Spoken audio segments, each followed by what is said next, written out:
Good afternoon, and welcome to my talk about building collaborative displays using BlueBrick computer software. And so just go over what we're doing. Why do we want to plan these displays ahead of time? And then why do we use computers? Because you can just build things with bricks or draw things. I'll try to talk a little bit about that, and then I'll give a very brief introduction of BlueBrick, really to learn how to use BlueBrick. You play with it, but I can talk about it and explain why it's so awesome for you. And in particular, then I'll show what I've been able to do to customize it to design layouts primarily for the Future on Lego Train Club. So first, why I think that I should give this talk is that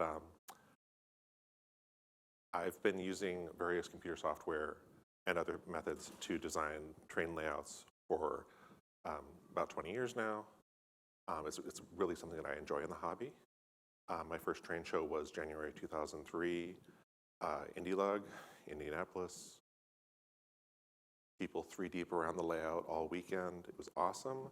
It was a display that we'd been planning for 6 months ahead of time. And then the first layout that I actually designed myself was the National Model Railroad Association National Convention in Seattle in 2004. And since then, I've designed lots of train displays, and I did a layout of the display at Emerald City Comic Con a couple years ago.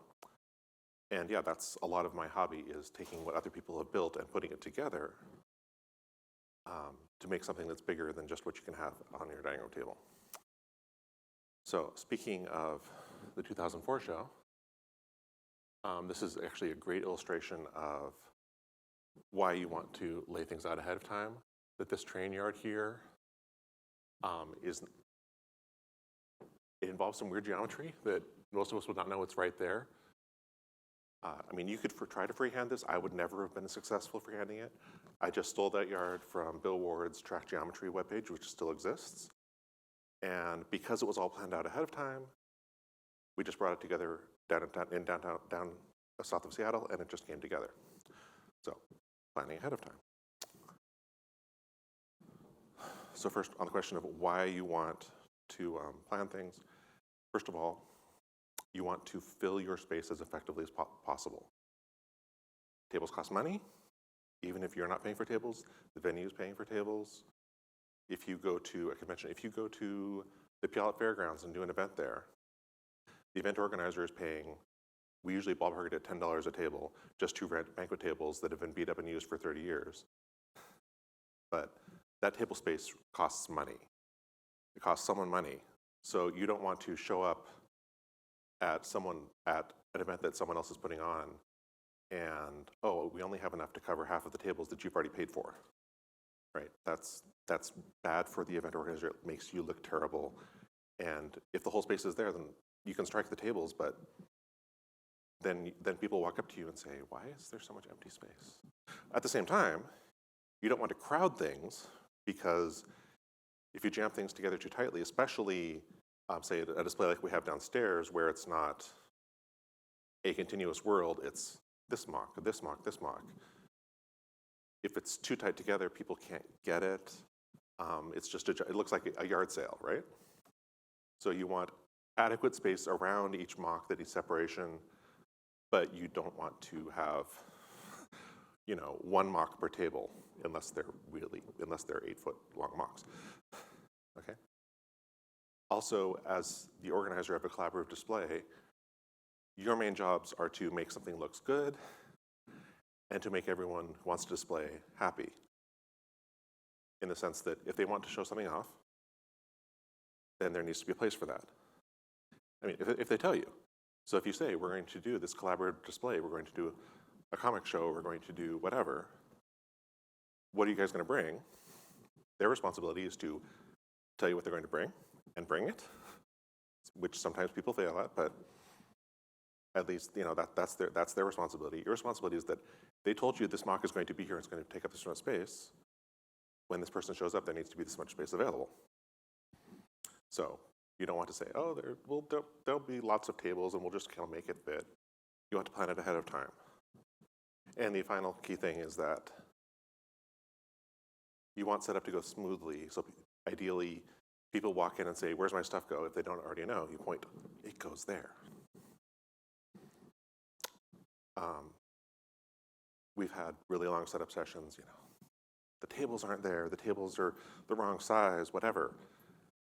You don't want to add stress by having someone come in and not be able to set up until the last minute when their mock takes 2 hours to set up. So you plan ahead of time so that there is a place for everything, and then everything in its place, and it looks beautiful. Now, then you say, okay, so I could just draw a picture and make a list of mocks and it'd be good. And there are people who can do that. They're obviously visually and spatially oriented people, which I am not. Back in graduate school in math, we have the saying, pictures prevaricate. You can draw a picture of what you think describes some mathematical, some geometrical thing. Are you assuming that there's a parallel postulate? Are you assuming there's not? Are all of your triangles actually right triangles or equilateral triangles or not obtuse triangles? Right? Just because you draw something doesn't mean that it's actually perfectly to scale. I know people who are draftsmen and can take even regular paper or ruled paper and make it to scale. But if I were to draw things and try to figure out, can I run track like this? I'd be guessing. And Lego track doesn't have that. Lego track has some jiggle room. But it's pretty precise, and the radius is the same. And you can say, oh, it's going to take 30 inches to turn around. But again, the weird yard that we had back in the day is not something that you memorize. Yeah, I need to put in 23 straights between here and here, and it'll be fine. No, you plan that ahead of time, you're okay. My reference, again, for the yard was brickpile.com, Bill Ward's track geometry page. It's a good thing to study ahead of time, but not that you can throw it together at the last time. Also, computer-aided design is useful because everyone has email, you create a picture, you send it out to everyone, and either they can say, oh, you're saying that I can fill this space that's 4 feet by 3 feet, but my mock is actually 3 feet by 1 foot. People see it ahead of time. They can tell you if you're wrong or if there are improvements that could be made. And then you can go back and iterate and revise. And ideally then, you send out a final plan, which still subject to revision on the actual day of the event, but you send out a final plan. And so when people show up, they know what they need to bring. They said, I want to bring this thing out. I can bring these other things.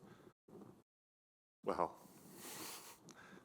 car space is finite, so you've said, no, you really just need to bring this. You don't need to bring a car plus another truck full of stuff. You can just bring this stuff, and everyone will be happy and not surprised. Okay. For layout design, there are several software options. For model railroading, there are programs that that are designed to do model railroading stuff where they've got infinite flex track and can do whatever. For Lego, there are basically 3 programs of which I know. There might be more. Track Designer, which was designed 20 years ago, and people have done great things with it, but it's not been maintained. Track Draw, which was a pet project of a Microsoft employee to teach himself .NET, and I used for several years and was great, but again, not maintained recently. And we've got, for the last 14 years now, BlueBrick. It's designed by a guy named Alban Nanty, who I believe is Dutch. And it has these great advantages that, first of all, it is free. You can go to the website, you can download it. It runs under Windows, and if your Mac or your Linux box can pretend it's Windows well enough, it will run under those. It's open source, which means that if tomorrow the designer died, the source is out there and someone else could maintain it, and because it's popular, probably someone would maintain it, which is great. This was a problem with the first software I talked about, where the executable was floating around for many years, but no one could find the source, and so if you weren't running a circa 1999 DOS Windows box, couldn't run it anymore. And people had made all these layouts and couldn't see them. So that's useful. And it's designed for Lego train layouts, but it can do that, and then it can do a lot more, and it can be easily extended even by dummies like me who don't know, how to create real XML files. But you create something that looks right, and you can make it work. So this is why I think BlueBrick is a great software tool for designing Lego layouts. Here's what the software looks like. You can customize the background so it's not necessarily blue, but you see you have a building area, that's the blue area where you can put down parts, and on the right-hand side you have a bunch of libraries of different kinds of parts. I don't know if you can read it, but you have, that's standard, that's relatively standard. There are basically the BlueBrick creator and other people have created, here's just tables, because normally we put stuff on tables. So here's a top-down view of different sizes of tables. So if you know that you have a 6-foot banquet table, drop it on there, and that's what space you have to play with. You want to work with 9-volt track. Here's all the 9-volt track pieces, and obviously customized 9-volt track pieces. You want to play with 12-volt track. We're good. All those things are right there in it. As I said, libraries of parts, base plates, whole just top-down, again, it's all top-down, but top-down renders of random train sets from the 80s, especially, say, a train station. So if you're building your home layout out of your favorite town and train sets from the 80s, you can drop those right on there. And someone's already done it for you. It's great. So that's the basic parts that are available, but the great thing about BlueBrick is that it's super easy to customize, because what these parts are is one of either an XML file, which just means it's a text file that has tags in it, kind of like HTML or LaTeX or whatever your favorite, file is. Or if that's too much, or it might also have just a GIF, or just the GIF. They're GIFs, right? Yeah, they're GIFs. So which does mean that in theory, forget the XML stuff. If you have a top-down picture of something, and you resize it to 8 pixels per stud in the most basic photo editing software, you have made a part for BlueBrick. You can drop it into a folder, and you can use it, which is huge because not all of us have artistic skills, and it allows us to take something that hopefully is recognizable to us and just, this is now part of our layout. We can use it. For example, Derek has built some great hills that I have no idea how to make into schematics. I have not wrapped my brain around it, so I took top-down pictures because they've got very specific properties, and top-down pictures show what's going on. So BlueBrick functions a lot like if you used Photoshop or other editing photo manipulation programs. It works in layers. So if you imagine, that's no question. Layers basically means that it's like if you took tracing paper and piled it up.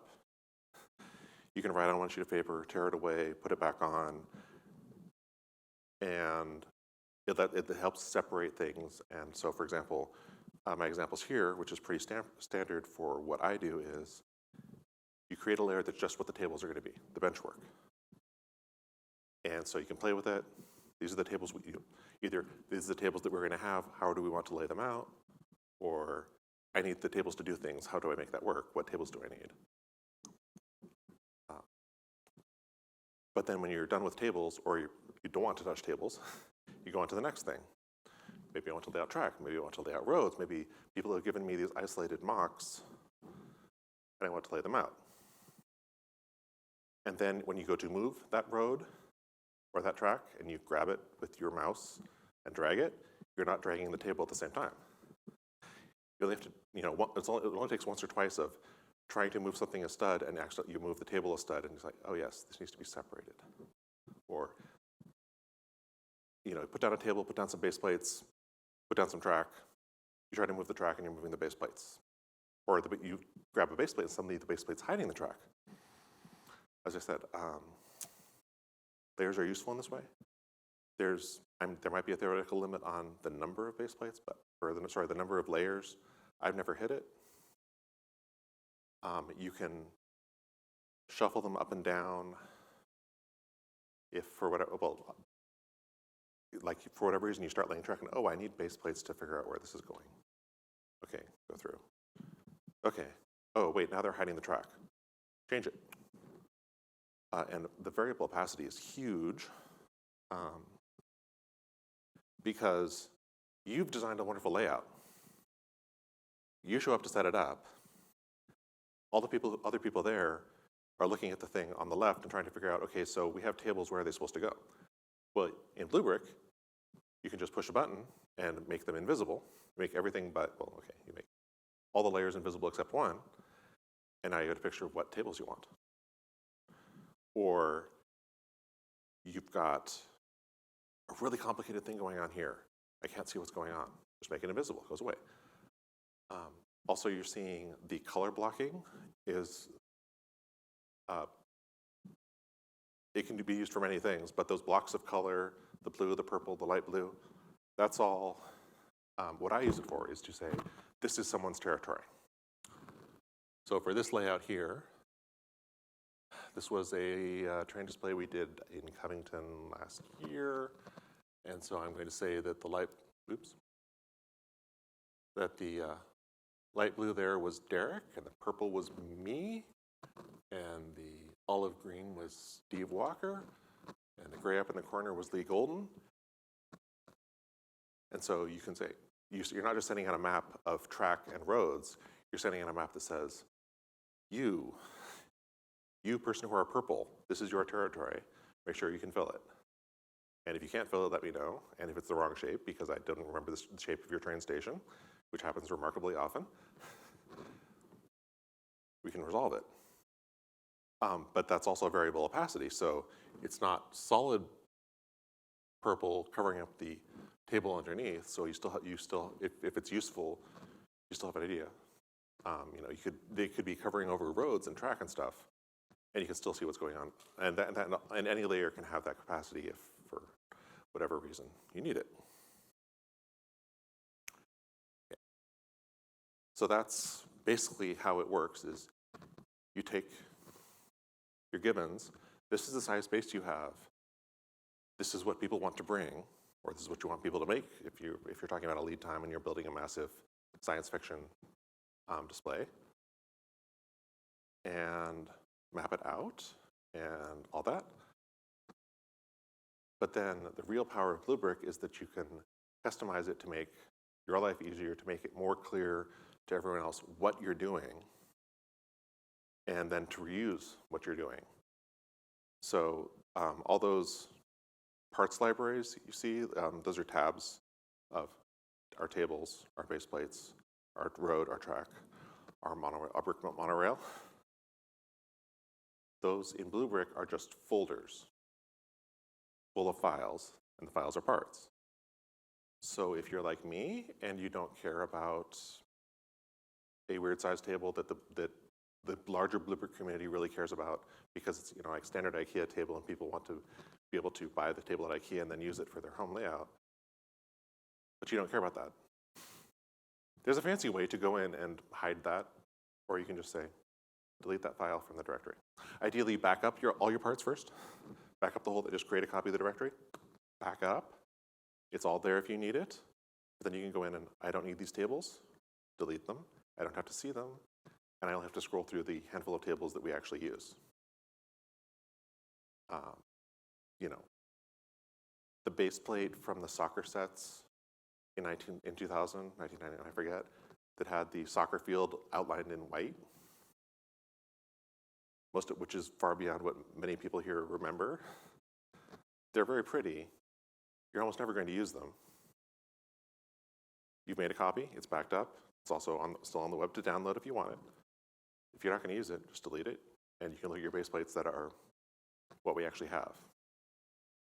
Not the rounded corners base plates from the 70s, not the homemaker base plate with the dots or the Coast Guard station from 1974, which are all cool base plates, but probably not going to use when you're designing something to cover a table with green base plates, basically. And that's true for all of them. All the standard track is available. I believe Duplo track is also available. Certainly 4.5 volt, 12 volt track, monorail track, 9 volt track, new plastic track, all available. But if you don't think you're going to need it, then it's a lot of digging. When you're looking for just building something out of 9-volt track, you can get rid of everything else or hide it. And then a further refinement of that is that there's a whole community of people out there using BlueBrick. So if you want the newest tricks bricks, fancy, weird radius curve, crossover, whatever, actually TrixBricks has probably made it for BlueBrick, so you can go download it and use it. And that's true of many other kinds of things that you can think of as parts. I mean, if someone has not already made the standard Mills modules as parts that you can just connect together like road plates, then you can do it, but probably someone already has. In particular, what I'm looking at here with those is solving a problem for me where Lego 9-volt track from the top-down view, Lego plastic track from the top-down view, dark gray, basically dark gray. Looks the same to me. So you go to good old lgauge.org, where someone has very helpfully created a schematic track that says, I'm 9-volt track. I'm faded red with little lightning bolt symbols indicating that you can pass electricity through me. And in contrast, if I were a plastic track, I would be solid red without that. And so this is, there are many other ways that something like this could happen, but you've schematically said, this is plastic track, this is 9-volt track. You can tell it at a glance. Someone's already done the work. And so that's what I use. And then I further customize it by creating what BlueBrick calls sets, which is basically you take BlueBrick parts, which again could be just an image or an XML file or both, and grouping them together. So if I group together some base plates and some track and some gray to indicate that we've got our ballasting where we make the track look pretty and put ties on it and stuff, and then maybe I put someone's initials, I can then say, oh, I've created this part that is John Sherman's left train turnout 9-volt, ballasted, and instead of throwing down track, I'm saying, this piece of track that we know someone who's coming is bringing is going right here. So you can extrapolate that to everyone who's participating in a collaborative display. It's not just someone is going to bring track and we're going to hope that we have enough. It is that we know we have this much track, which, okay, that's actually later on, but we know that this person is applying the track in this area. And it's going to work out because we know how much track this person is bringing and what it is. Okay. But also other sets of grouped parts could be, in Mills there's this concept of mod groups, which is where you take a bunch of Mills modules and whatever else, and you have something that, a blob, normally a rectangle, but a blob of Lego with baseplate dimensions on the edges that has Mills edges. Well, you group that together as one thing, and Bob says, I'm bringing my airport, which has Mills edges, and you know what it's shaped like, and you can just create a set so that every time Bob comes, that's what it's going to look like. For example, here you take John Sherman's yard, which is not a fixed thing, but it is one way that he has put together his parts, and it's super complicated. But if he decides to reuse it at another show, you can make this one part and just select. This yard is here, done. You don't have to rebuild the whole complicated, there are switches, they're yellow switches. Why are they yellow? They're yellow because of the color coding of the schematics, but for customized parts that don't normally cross over like that. Or if you want to get really fancy, say you've created, you've taken the Lego road plate, which someone in Europe has already created as a part. And then you add some gray to it to indicate that you're talking about the road plates that you've got that have sidewalks on them.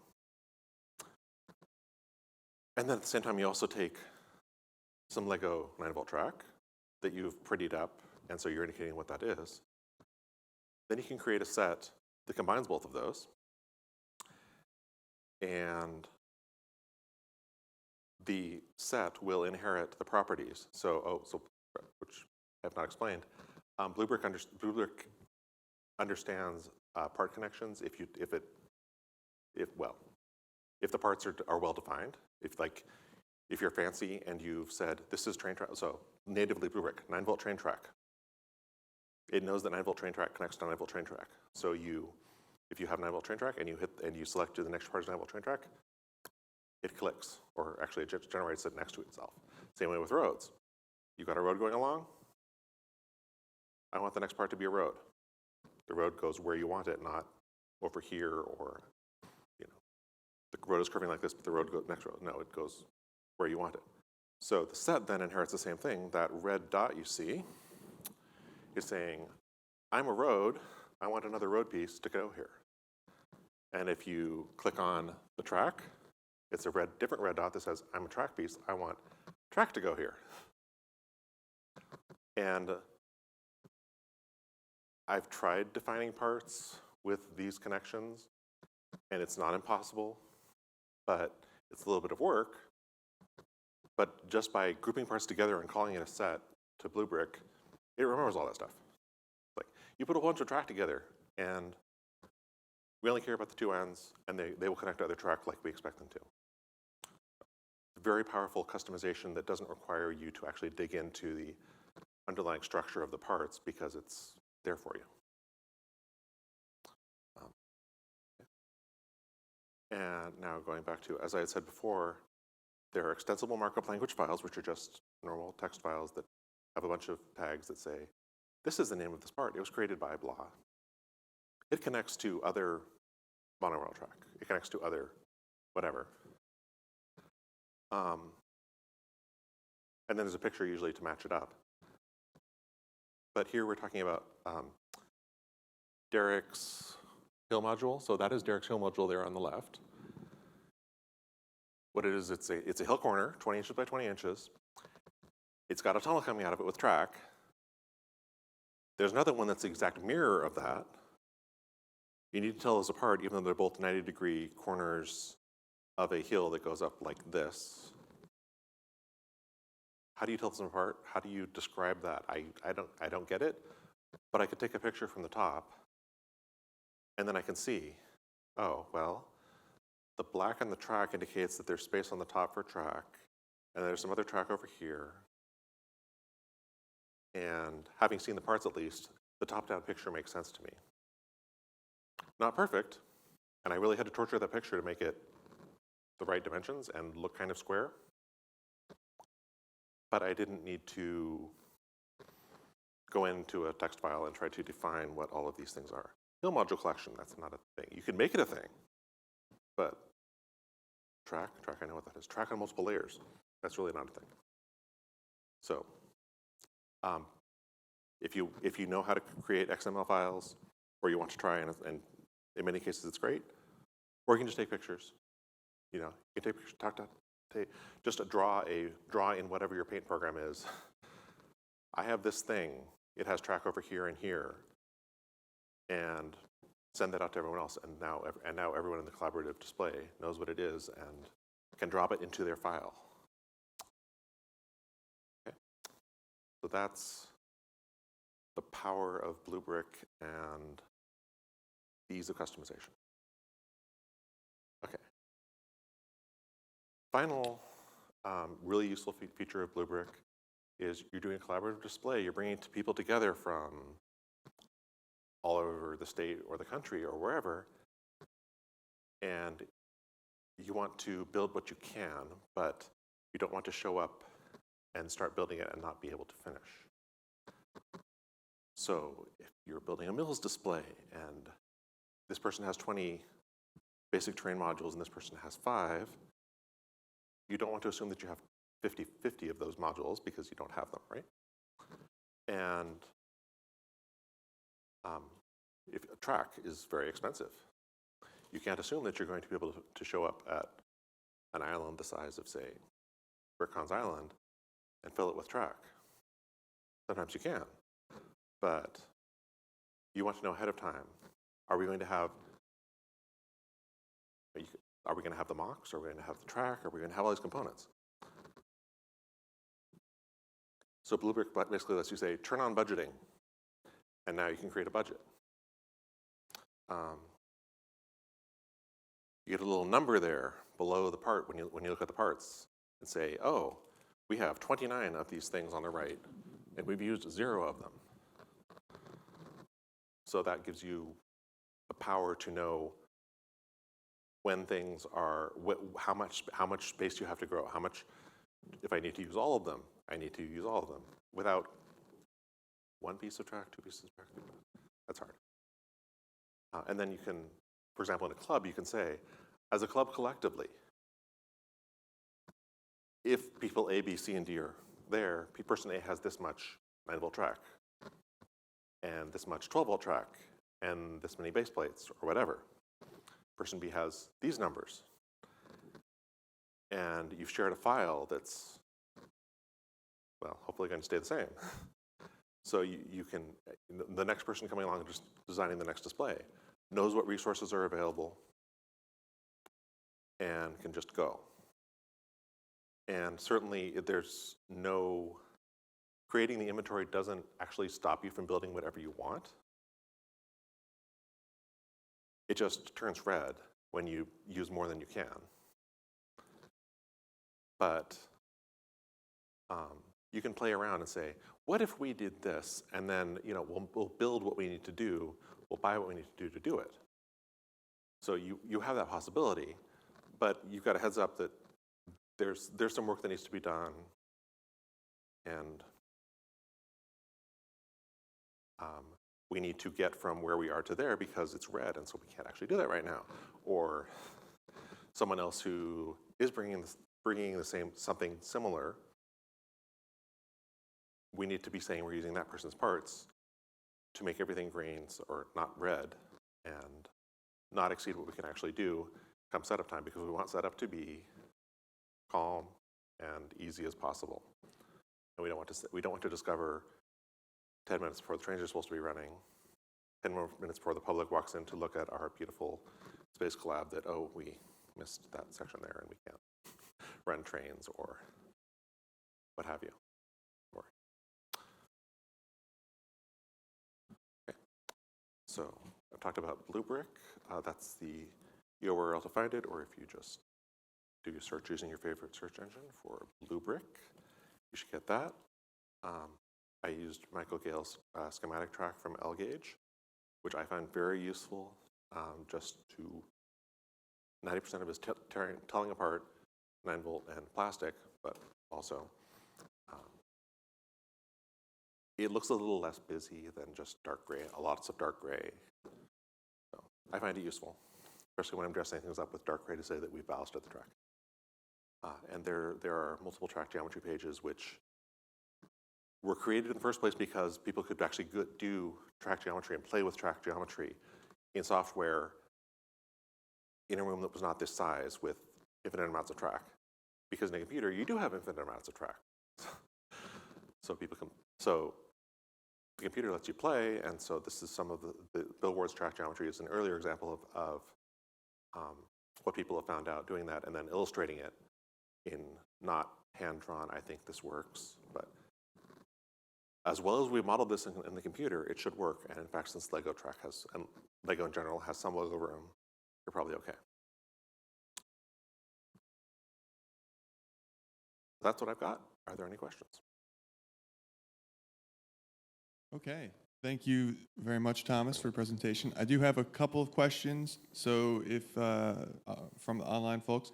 So if you have a question here in the room, you can either wait a moment and then start moseying over to the microphone, or if you want to beat the rush, you go ahead and get in line now. But first question comes from Dave, and actually looks like the second question will also be coming from Dave.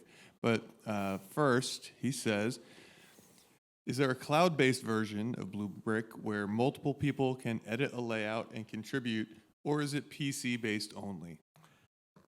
At this time, it is a simple executable. Well, it's a simple executable and associated files designed to run on under a relatively modern Windows platform. So I know people have been able to run it under Mono and on other things, but it's not designed to be. You can collaborate, but serially, not all at once. So if you want to collaborate, you create your file and you share it with others, and they can edit the file and create their own version of the file, but not all at once, like if you're used to Google Docs or something like that, where collisions don't happen. But the good news is that collisions don't happen. Okay, second question, also from Dave, and this is actually a question that I want to know the answer to as well. As mocks and layouts go increasingly more vertical, is there an option to display elevations or monorail track overlapping on another layout, as well as inclines and declines of the layout? And I think specifically he's talking about not just in the layers within BlueBrick, of course, where you can turn them on and off, but so that you can actually show that elevation on one particular layer. I have not tried to do that aggressively. I know that the much older program, Track Designer, at least would attempt to show elevation changes in the sense of your piers that are getting progressively taller as you elevate your track. BlueBrick, as far as I know, does not natively do that. So really, yeah, if it becomes a confusing track spaghetti, you do go back to the layers and just say, at base height we're at this, and then you can look at one layer at a time to separate that. It's top down, so it's if there's stuff over other stuff, it's going to be messy, and it's not designed. It's designed to look like a track, like a circuit schematic or whatever from the top down, and not.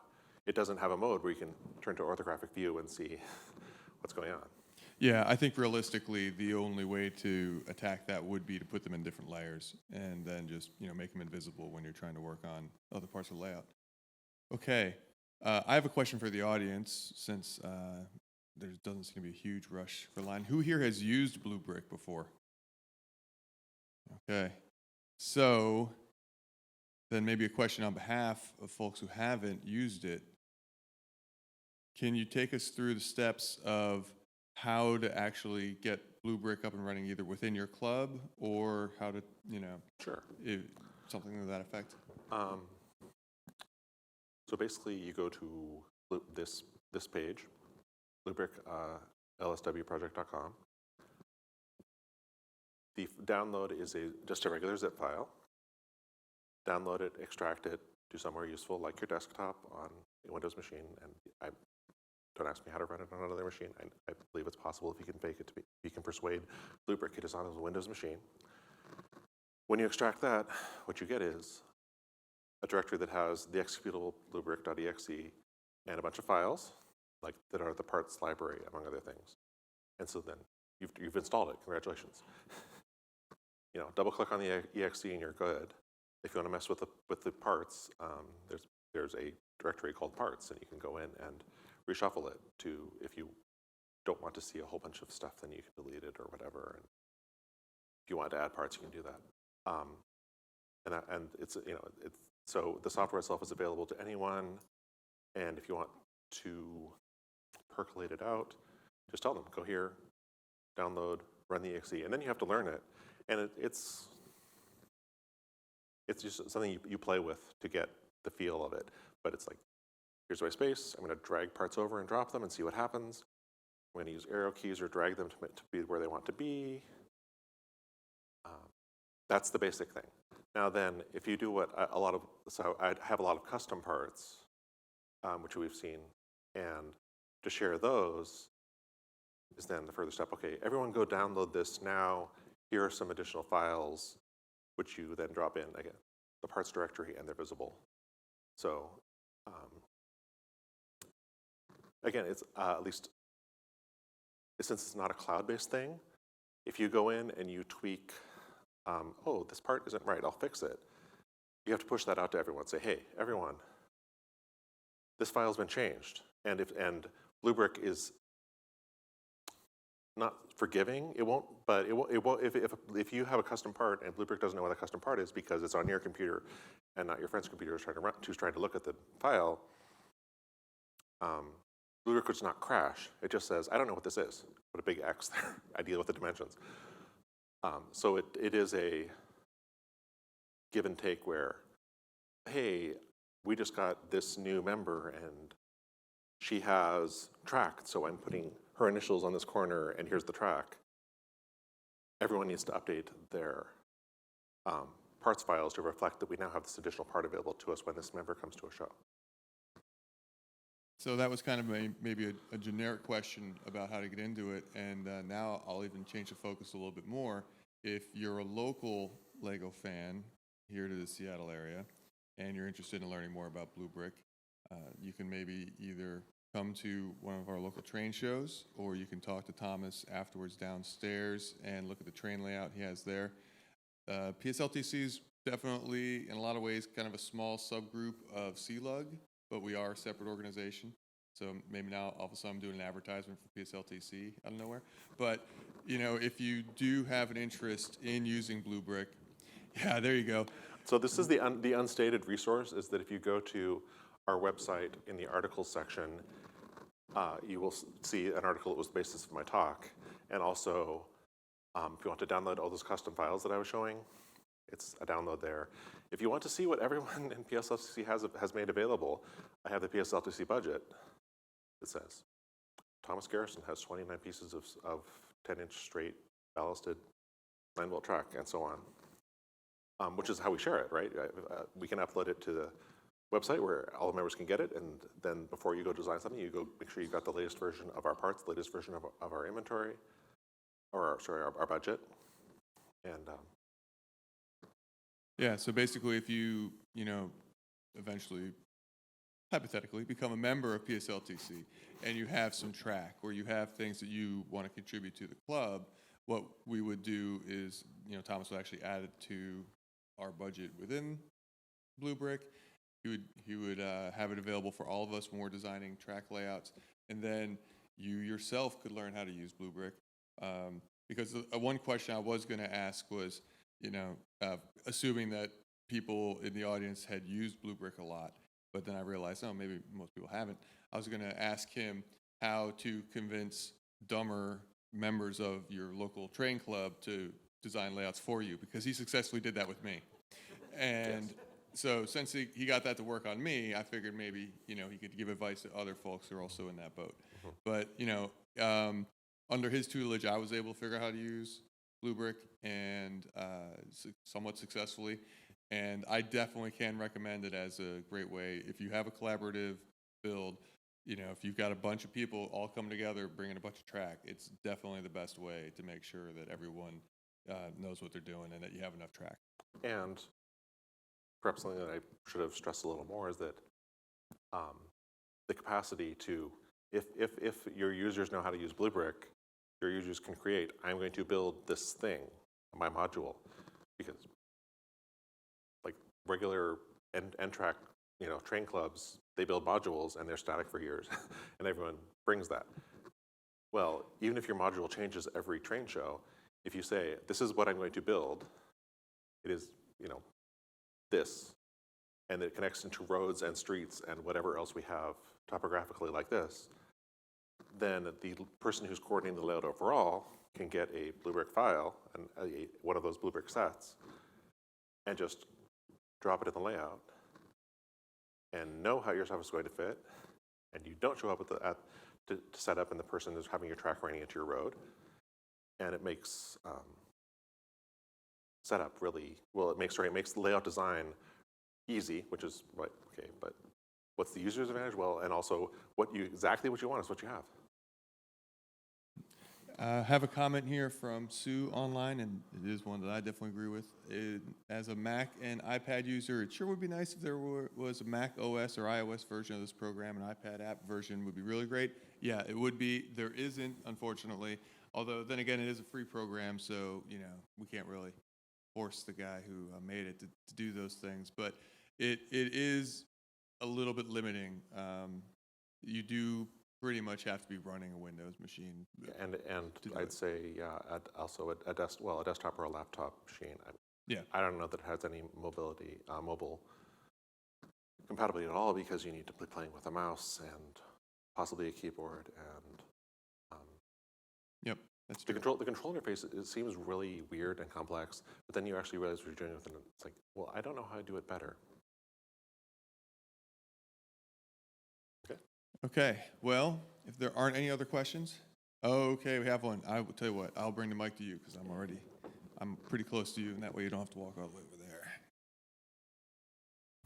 I'm really new at it. I really do want to build a train engine, but I don't want a collab. But I also want a scene with it. Does BlueBrick interface with like Studio so that I can do the, oh, I saw your head No. shake. No, Yeah, no. that's a dud. I mean, Okay. I've tried from the other direction. I've tried, like, just, I want an image of track that's prettied up. And that, like, can I just export a picture from Studio? And even that's, it's not a direct thing. It's like, you can create a picture, and you can look top down in Studio and look at something, but you still have to do things to make it into a image of the proper size to use within BlueBrick. But yeah, it doesn't talk the other way. Okay, I think that is it for questions. And so we're getting close to the end of our time anyway. In fact, geez, here's Steve coming in, busting in on us. But no, I know, he's just shaking his head. Okay, thanks again, Thomas, for presentation on BlueBrick. If you have any other questions, definitely reach out to him afterwards or find him downstairs at the Town and Country layout and look at the train stuff down there. With my laptop, that will have the image if you want to look at it. There you go. Thanks again.